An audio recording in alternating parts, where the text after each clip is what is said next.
Hello everyone, I am your business study teacher Shashi Sisodia.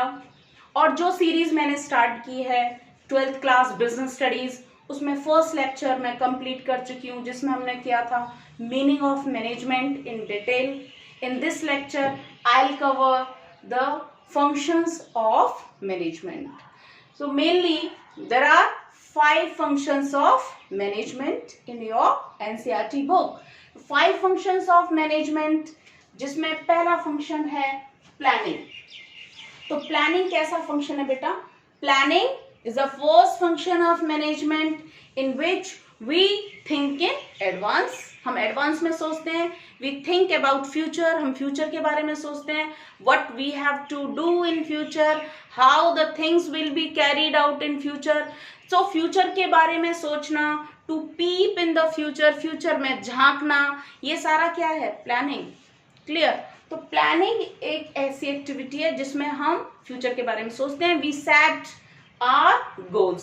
So planning is setting goals in advance and developing a way of achieving it. Means goal set करना और how these goals will be achieved. To decide the way is also important in planning. So planning में हम पहले से decide करते हैं हमारे goals क्या होंगे और developing a way of achieving it, उसको उस गोल को अचीव करने के लिए हम वे भी डिसाइड करते हैं. तो mainly when we make the plan, there are the different alternatives to achieve our goal. जब हम कोई प्लान बना रहे हैं, मीन्स प्लान में हम अपना गोल सेट करते हैं कि फ्यूचर में हमारे ये टारगेट्स होंगे और उन टारगेट्स को अचीव करने के लिए डिफरेंट ऑप्शंस होते हैं. अब उसमें से बेस्ट ऑप्शन कौन सा होगा, हम उन सारे ऑप्शंस को क्या करते हैं? मेजर करते हैं, उनके पॉजिटिव और नेगेटिव पॉइंट्स को देखते हैं. ऐसा तरीका जिससे हम मिनिमम कॉस्ट पर हम अपने गोल को अचीव करते हैं, उसे हम क्या बोलते हैं? Best option. तो उस बेस्ट ऑप्शन पर हम अपना काम स्टार्ट करते हैं. तो मेनली प्लानिंग क्या है? Planning means setting goal in future, setting goal in advance and the way of achieving this goal. इस गोल को अचीव भी करने का तरीका, इसे हम बोलेंगे planning. Right? Next is organising. After deciding goal, after deciding target, we organize the things. We collect the human and physical resources. Human resources, mainly collection of human resources नहीं, but to create the post in which the human resource will be put on. जिसमें human resource को हम put करेंगे in this function. तो organizing, mainly assigning the duties, creating the job positions, establishing the authority and responsibility relationship. This is the function of management organizing. So organizing is assigning duties, establishing superior subordinate relationship, grouping the task, making the departments.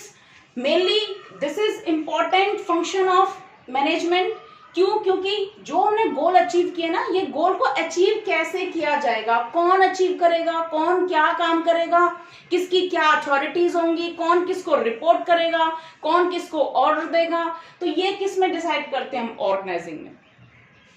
आपकी बेटा जो book है NCERT first part, वो इसी function पर based है. तो जो आपका फर्स्ट चैप्टर है that is nature and significance of management, और सेकंड चैप्टर है आपका प्रिंसिपल्स ऑफ मैनेजमेंट, जो टेलर और फ्योल के प्रिंसिपल्स में कराऊंगी इस चैप्टर में आपको, और थर्ड है आपका बिजनेस एनवायरनमेंट. और जो फोर्थ से आपके चैप्टर स्टार्ट हैं, these chapters are based on functions of management. तो fourth chapter is planning, fifth is organising, sixth is staffing, seventh is directing, eighth is controlling. तो और डिटेल में हम इनको पढ़ेंगे. अभी इस चैप्टर में, आपके फर्स्ट चैप्टर में, फंक्शंस ऑफ मैनेजमेंट को हम थोड़ा शॉर्ट में पढ़ेंगे. तो first function planning we have done. Organising में हम क्या बनाते हैं बेटा? जॉब्स बनाते हैं. जॉब्स मीन्स हम स्ट्रक्चर बनाते हैं केवल कि ये जॉब्स, ये जॉब्स, ये जॉब, इसकी क्या अथॉरिटीज हैं, इसकी क्या अथॉरिटीज हैं, ये इनको ऑर्डर देंगे, नीचे ये किसको ऑर्डर देंगे. These creating, we create this structure. तो स्ट्रक्चर क्रिएट करना, ड्यूटीज असाइन करना कि किसकी क्या ड्यूटीज होंगी, कौन सुपीरियर होगा, सबऑर्डिनेट होगा. These all things are done in organising. After organising, staffing is done. Staffing means now we fill these posts. जो पोस्ट हमने क्रिएट की थी ना ऑर्गेनाइजिंग में, अब उनकी हम फिलिंग स्टार्ट करते हैं. So human resource is entered in organization through the staffing. So staffing is the third function of management in which we find the right person for the right job. Most important function. If the organization has selected the wrong person, the organization can't grow. So to select the competent person, to select the motivated person, it is most important. Competent person होना चाहिए, उस तभी वो आपकी organisation के लिए अपना 100% output देगा. तो selecting a right person is most important. Staffing is most important. 1 marks के क्वेश्चन में भी आता है which function of management is life giving function. तो यहां से लाइफ गिविंग आ रही है. बाकी तो अभी हम गोल डिसाइड कर रहे हैं, ऑर्गेनाइजिंग स्ट्रक्चर क्रिएट कर रहे हैं, बट लाइफ ह्यूमन रिसोर्स कहां से आ रहा है? स्टाफिंग फंक्शन से. Why this is important? आप बहुत अच्छे फिजिकल रिसोर्सेज रखो, बहुत अच्छी बिल्डिंग बनाओ, बहुत अच्छा इंफ्रास्ट्रक्चर एडॉप्ट करो, रॉ मटेरियल अच्छी क्वालिटी का परचेज करो, मशीनरीज हाईटेक मशीनरीज हैं, but if your human resource is not competent, not trained, skilled, so your all physical resources will be in vain. वो वेस्ट चले जाएंगे, बिकॉज ह्यूमन रिसोर्स अगर competent नहीं है वो उसको हैंडल ही नहीं कर पाएंगे. क्लियर? तो most important is competent human resource. Human resource आपका बेस्ट होना चाहिए. After selecting the human resource they must be given direction. आप उनको क्या दोगे बेटा? डायरेक्शन दोगे. So directing is also most important. आपने कॉम्पिटेंट ह्यूमन रिसोर्स रख लिया, बट आप उनको बताओगे कि आप इस पोस्ट पर हो, आपकी ये अथॉरिटीज हैं, ये ड्यूटीज हैं, आपको इसको रिपोर्ट करनी है, आपको ये फंक्शंस करने हैं. तो यहाँ डायरेक्शन में हम क्या करते हैं? Leading, influencing and motivating employees to perform the task assigned to them. जो उनको हमने काम असाइन किया था, ऑर्गेनाइजिंग में हमने पोस्ट के साथ काम असाइन कर दिया था. आप अपने स्कूल का ऑर्गेनाइजिंग स्ट्रक्चर को बहुत क्लोजली ऑब्जर्व करते हो बेटा. लाइक आपने principal post, headmistress post, vice principal post, headmistress post, PGTs, TGT, ये सारी पोस्ट आपने बहुत क्लोजली चेक किए हैं. क्लियर? और हर पोस्ट की अपनी कुछ अथॉरिटीज हैं, हर पोस्ट की अपनी कुछ रिस्पॉन्सिबिलिटीज हैं. तो वो कई बार क्या होता है, एम्प्लॉइज क्या हो जाते हैं? डीमोटिवेट हो जाते हैं. कई बार उनको इंफॉर्मेशन टाइम से नहीं मिलती है. तो डायरेक्टिंग में हम 4 एलिमेंट्स को पढ़ते हैं so that employees can achieve their target. First is leading them, to lead them, to influence them. Second is motivating them, उनको motivate करना आप काम के लिए.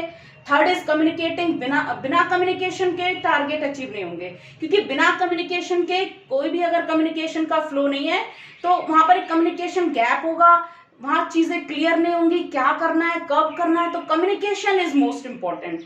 और लास्ट इज सुपरविजन, सुपरवाइज भी करना.